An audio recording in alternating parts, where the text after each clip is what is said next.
Hai semua, selamat datang di channel Baca Saham. Pada video ini, kita akan membahas satu topik dengan judul 5 tahun di saham rugi terus. Silahkan cek lagi 3 hal penting ini. Tapi seperti biasa, semua pembahasan ini bukan rekomendasi dan hanya informasi. Ingat, kerugian kamu tanggung sendiri ya. Video ini merupakan lanjutan dari video yang saya buat 3 tahun yang lalu dengan thumbnail di bawah ini. Agar pemahaman kita sama, mari simak dulu videonya. Seperti biasa, di akhir video ada pembahasan menarik, jadi nonton hingga selesai. Dalam beberapa tahun ini, jumlah investor mengalami peningkatan yang cukup signifikan. Banyak pemain baru yang berdatangan ke pasar saham dan merasa bersemangat untuk mencapai kesuksesan di instrumen ini. Ada yang mengatakan diri sebagai penganut value investing, trader, bandermologi, dan masih banyak lagi metode analisa yang lain. Seperti yang selalu saya sampaikan, tujuan dari penggunaan metode tersebut hanyalah satu, yaitu untuk mencari profit. Jadi, semua pelaku pasar punya tujuan yang sama, yaitu mendapat profit. Nah, faktanya, hanya sedikit pelaku pasar yang bisa bertahan di saham dalam jangka panjang. Kebanyakan dari mereka sudah pensiun dini, di 1-2 tahun pertama, dengan berbagai penyebab. Fakta yang lebih mengejutkan, ternyata ada juga yang sudah lama berinvestasi, katakanlah 5 tahun, tapi sewaktu dihitung, peningkatan total portofolionya sebenarnya tidak tumbuh signifikan, atau bahkan di bawah bunga deposito dan obligasi setiap tahun. Kira-kira apakah penyebabnya? Tujuan dari video ini adalah untuk membuka pandangan kepada para newbie bahwa ada kemungkinan meski berinvestasi dalam jangka panjang, portofoliomu tidak meningkat. Dengan begitu, kamu bisa bersikap lebih realistis dan tidak menganggap pasar modal sebagai tempat untuk membuatmu cepat kaya. Tapi di sisi lain, pasar modal bisa membuatmu tidak kemana-mana, atau bahkan menjadi cepat miskin. Nah, tanpa basa-basi lagi, mari kita masuk saja ke dalam beberapa penyebab kenapa portofolio tidak bertumbuh, meski sudah 5 tahun di pasar modal. Pertama, dari awal salah beli saham. Poin pertama ini sangat sederhana, yang membuat portomu tidak berkembang karena salah pilih saham. Bagi saya pribadi, sebenarnya tidak ada saham yang salah dan tidak ada saham juga yang benar. Poinnya satu saja, kalau kamu hasilkan profit dari saham itu, berarti saham yang kamu pilih benar. Jika hanya hasilkan kerugian, berarti sahammu itu salah, tidak peduli sebaik apapun fundamental atau analisa yang dibuat. Jadi, tetap saja, pada akhirnya, yang menentukan kamu benar atau salah, dilihat dari profit atau loss yang bisa dihasilkan di saham itu. Katakanlah investor A beli saham BBRI karena melihat fundamentalnya baik, sedangkan trader B membeli saham Bumi karena melihat ada kemungkinan harganya terbang. Apakah dengan kondisi ini kita bisa langsung menghakimi bahwa investor A membeli saham yang benar dan trader B membeli saham yang salah? Jawabannya tergantung. Apabila investor A bisa hasilkan profit dengan BBRI, berarti sahamnya benar. Jika trader B bisa menghasilkan profit dari saham Bumi, berarti dia juga benar. Sebaliknya, apabila investor A mengalami kerugian dengan membeli saham BBRI, berarti dia salah. Dan trader B akan menjadi benar jika dari saham Bumi dia bisa menghasilkan keuntungan. Poin inti di sini adalah profit, profit, dan profit. Jadi, konsep pertama yang ingin saya sampaikan kepada subscriber adalah dengan melihat kinerja saham yang ada di portofoliomu apakah berwarna merah atau hijau. Fokus ke portofoliomu saja, bukan kepada pendapat orang tentang saham yang ada di portofoliomu. Karena, 2 orang yang membeli saham BBRI dengan analisa fundamental yang sama belum tentu menghasilkan kinerja yang sama juga. Bisa saja ada yang profit, tapi ada juga yang rugi. Solusinya, step pertama, evaluasi saham yang ada di portofoliomu. Apakah sesuai dengan metode analisa yang kamu pakai atau tidak? Jika sesuai, lanjut ke step 2. Jika tidak, langsung dijual. Step kedua, hitung money management dan plan B yang bisa kamu lakukan untuk saham tersebut. Misalnya, apabila harganya turun bagaimana? Apakah akan dilakukan average down? Jika ya, seberapa dalam penurunan harga yang mampu kamu average down? Apabila money managementmu aman, silahkan lanjutkan ke step 3. Jika money managementmu kacau, sebaiknya pertimbangkan untuk menjual saham tersebut, baik sebagian atau seluruhnya. Step ketiga, bandingkan target kinerja tahunanmu dengan kinerja saham di portofolio. Apakah persentase pencapaian saham tersebut setara dengan minimal setengah targetmu atau tidak? Jika setara, kamu bisa terus pegang saham itu. Jika tidak, pertimbangkan untuk menganalisa saham yang lain.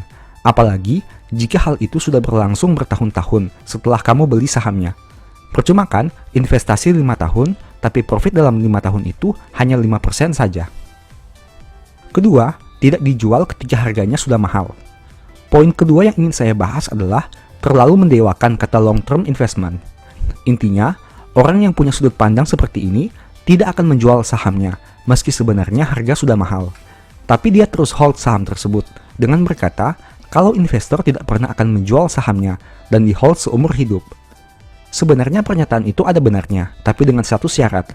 Kinerja sahamnya harus menghasilkan pertumbuhan, setidaknya setengah dari target tahunan setiap tahun. Masalahnya, harga saham tidak tegak lurus bergerak ke atas. Ada kalanya mengalami peningkatan, namun terkadang malah mengalami penurunan. Nah, apabila kamu menganut konsep pada poin kedua ini, bisa saja portofoliomu yang tadinya berwarna hijau tiba-tiba menjadi merah hanya karena gengsi dengan idealis long-term investment. Contoh, katakanlah kamu beli saham A di harga 150 dan menghitung nilai wajarnya di angka 200. Saat saham tersebut naik ke 250, kamu tidak menjualnya karena yakin untuk jangka panjang. Setahun kemudian, saat IHSG koreksi mayor, saham tersebut malah turun ke angka 100. Karena belum dijual, saham yang tadinya floating profit 66% tiba-tiba berubah menjadi floating loss 33% hanya karena konsep long-term investment. Untuk mengatasi hal seperti itu, berikut solusi yang dapat saya bagikan. Jika harga sahamnya sudah mendekati nilai wajar, disiplin menggunakan trailing stop, di mana kamu melakukan setting otomatis di aplikasi online trading, sehingga jika saham turun ke titik harga tertentu, secara otomatis sahammu akan langsung terjual. Itu artinya, jika harga terus naik, kamu beruntung, karena masih memperoleh peningkatan yang lebih tinggi dari nilai wajarnya yang seharusnya. Jika harga berbalik turun, kamu juga beruntung karena sudah mempunyai titik harga untuk menjualnya. Jadi, di sini kita harus bisa memaksimalkan analisa fundamental yang baik dan menggunakan manajemen dengan disiplin. Poin ketiga, terlalu banyak ganti metode. Sudah menjadi rahasia umum, newbie di pasar modal akan berusaha mempelajari berbagai metode untuk menemukan jati dirinya. Tujuannya sederhana, yaitu mencari metode yang menghasilkan keuntungan paling besar dengan risiko paling rendah. Nah, masalahnya, terlalu banyak belajar metode juga bisa berdampak negatif bagi kinerja total portofoliomu.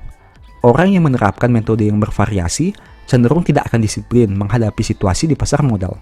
Contoh, kamu membeli saham menggunakan analisa fundamental, tapi setelah harga sahamnya terbang, kamu gunakan analisa teknikal untuk menentukan di mana akan menjual sahamnya. Padahal, dengan analisa fundamental, kamu sudah tahu perkiraan harga wajarnya di mana. Sama seperti dua poin sebelumnya, sebenarnya tidak ada yang salah dengan banyak metode yang digunakan, selama bisa profit konsisten. Tapi, dari pengamatan dan pengalaman saya pribadi, menggunakan metode yang terlalu banyak hanya membuat portofolio kita tidak bertumbuh signifikan, bahkan cenderung stuck di situ-situ saja. Untuk mengatasi hal itu, solusi yang dapat saya sharingkan adalah sebagai berikut. Gunakan satu metode selama 1 tahun. Apabila kamu punya 2 akun sekuritas, kamu bisa gunakan 2 metode di 2 sekuritas yang berbeda. Setelah 1 tahun, evaluasi kinerja portofoliomu seberapa banyak. Salah satu tolak ukur yang bisa dipakai adalah kinerja IHSG. Bandingkan saja, lebih baik atau lebih buruk dari IHSG. Jika dalam 1 tahun itu metodemu menghasilkan kinerja yang lebih baik dari IHSG, dicoba lagi di tahun kedua. Tapi, jika metode tersebut membuat portofoliomu tidak bisa mengimbangi IHSG, sebaiknya jangan gunakan lagi di tahun berikutnya. Pada kondisi ini, memang kamu harus melakukan trial and error untuk menemukan metode analisa yang paling sesuai. Tapi, itulah caranya untuk mendapatkan metode yang paling profitable dan nyaman dalam jangka panjang. Selalu ingat, tujuan kita di pasar modal hanyalah profit konsisten dalam jangka panjang. Apapun metodenya, selama kamu bisa hasilkan profit terus-menerus, silahkan dipakai saja. Semoga bermanfaat ya. Berikut ini beberapa poin inti dari video tadi. Yang pertama, dari awal sudah salah beli saham, alias saham itu menghasilkan kerugian. Kedua, persiapkan money management dan plan B dari saham yang dibeli tadi. Ketiga, bandingkan target kinerja tahunan dengan kinerja portofolio. Keempat, tidak jual ketika harga sudah mahal. Kelima, gunakan trailing stop secara berkala. Keenam, terlalu banyak ganti metode. Dan yang ketujuh, fokus dulu pada satu metode. Kalau sudah terbukti gagal, barulah ganti metode lain. Dari 7 poin tadi, saya ingin menekankan pada 3 hal utama, yaitu nama saham, money management, dan metode yang digunakan. Tiga hal ini sangat berkaitan satu dengan yang lain, karena money management dan metode yang digunakan sangat bergantung pada saham yang dipilih. Misal, kamu akan sulit gunakan metode harga wajar pada saham-saham yang punya valuasi sangat tinggi, seperti PBV 50 kali, PER 100 kali, dan seterusnya. Tapi untuk saham-saham dengan kondisi seperti itu, kamu mungkin bisa menggunakan metode scalping, di mana melakukan jual beli pada jangka waktu yang sangat cepat tanpa peduli dengan fundamentalnya. Di sisi yang lain, untuk saham-saham dengan market cap besar, misal seperti BCA dan BRI, kamu akan kesulitan jika menggunakan metode scalping. Karena dua saham ini cenderung tidak lincah bergerak. Tapi untuk dua saham ini, kamu mungkin bisa menggunakan metode dividend investing. Selain itu, untuk saham-saham yang punya valuasi per PBV tidak masuk akal, kamu mungkin harus langsung cut loss jika harga turun signifikan. Tapi sebaliknya, untuk saham besar seperti BCA dan BRI, kamu malah mungkin akan tambah beli apabila harga sahamnya turun di atas 20%. Inilah satu hal pertama yang harus kamu ingat, di mana metode dan money management yang digunakan sangat tergantung pada saham yang kamu pilih. Seperti yang saya sampaikan di video tadi, apapun nama sahamnya sebenarnya sah-sah saja, asalkan kamu bisa hasilkan profit konsisten setiap tahun. Jadi yang menentukan kamu salah atau benar pilih saham adalah profit atau tidaknya kamu di saham itu.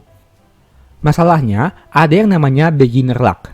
Mungkin di waktu pertama kali kamu beli saham, kamu langsung mendapatkan keuntungan yang sangat besar. Hal itu membuat kamu jadi lupa diri dan tidak mau belajar lebih. Pada akhirnya, keuntungan yang diperoleh itu bisa habis hanya karena 1-2 kali loss saja. Solusinya gimana? Sederhana saja. Apabila kamu profit di satu saham, tapi kamu tidak tahu kenapa kamu bisa profit, itu harus hati-hati.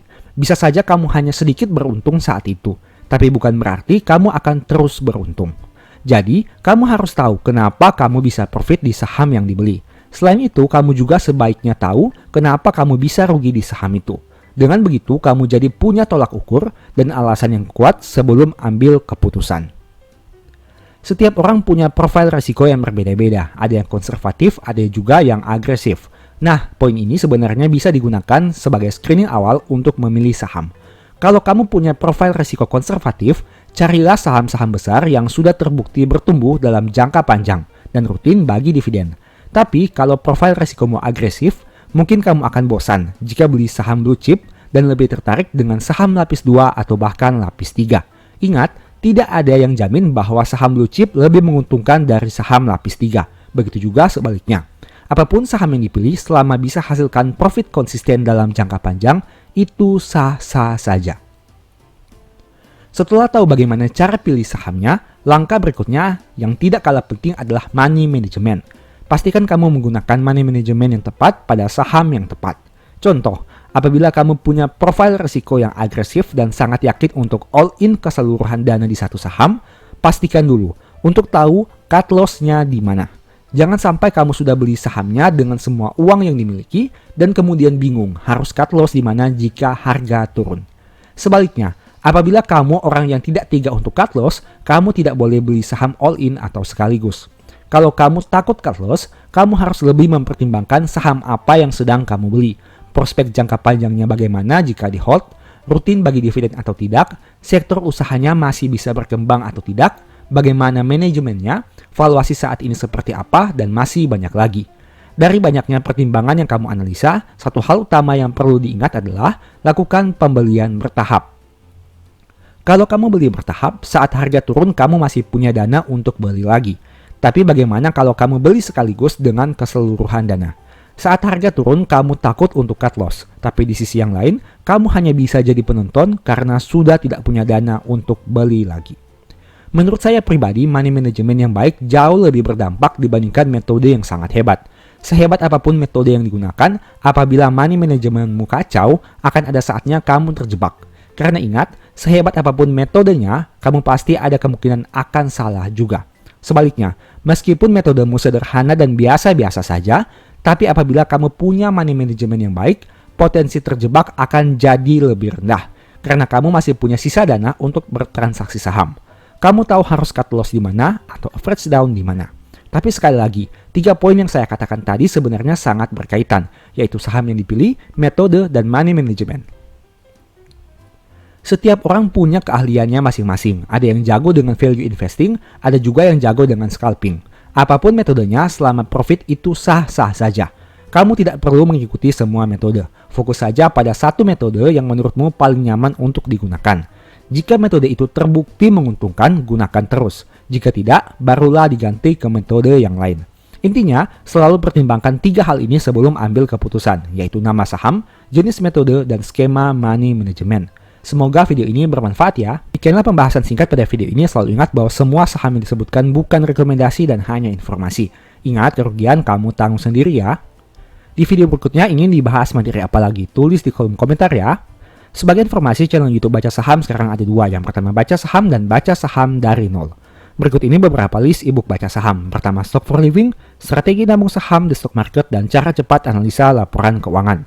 Apabila tertarik, chat saja pada nomor WA yang ada. Sekian video ini, semoga bermanfaat. Thank you.